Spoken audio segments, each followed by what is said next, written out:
Because we have a very big idea of always giving an explanation for anything. Now you can see that, supposing you go to a person who is possessed, and you get possessed. Then you give an explanation. You see, I went to that person thinking, I thought that I will cure that person. But the result is you are mad now. Instead of that person getting cured, you have. So, what is the reason? The reason is you thought in a very negative way. That I thought that this would help me, or I was helping that person.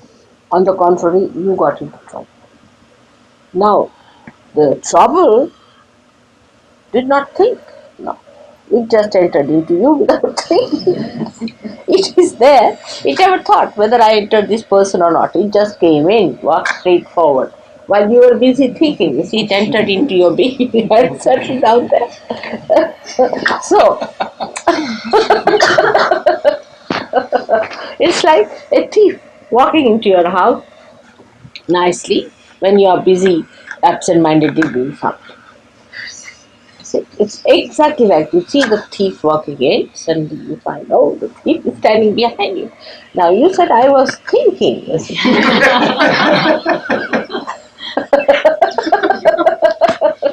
It's exactly the same way it happens to us.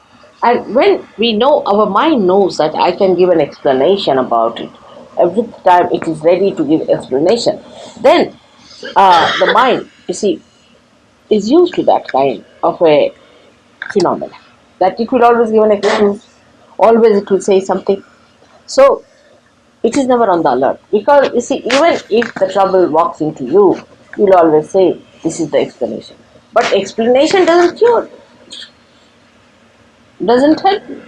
Because by mental explanation, she's not well, you see. She'll give us some soothing things. Somewhere, some soothing novels. Okay, there's some soothing Let's take novels. All right.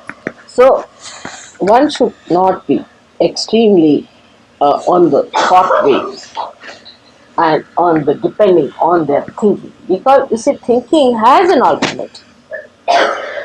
Thinking always has an alternative. You can say, I was thinking this or I was thinking that. But whom are you blaming? It was you who were thinking, so you are responsible for that.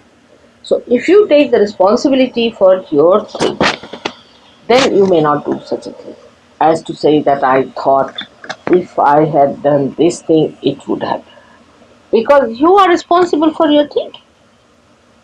Supposing an engine driver decides that I thought I better go by the other route and has a big accident, people will ask you, why did you think like that? What was the thing that made you think like that?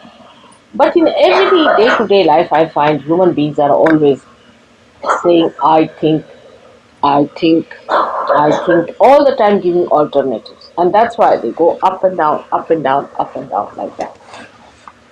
But for fire or for water or for Mother Earth, there is no alternative. There is no alternative.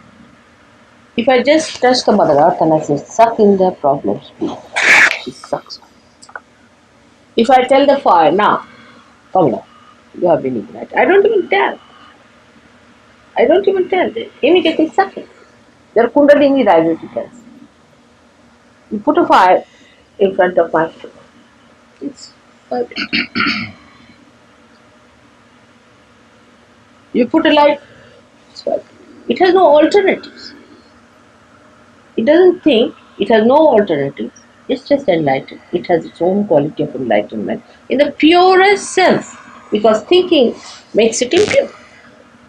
Your enlightenment becomes impure by your thinking, by giving explanations, by giving all these nonsensical alternatives. So one should know, to divine there is no alternative. In Sanskrit the word is paryaya. There is no paryaya for divine. Divine is divine. There is nothing like that. Supposing you don't want to accept it, you will have problems, and then you will say that, Mother, how did we have problems?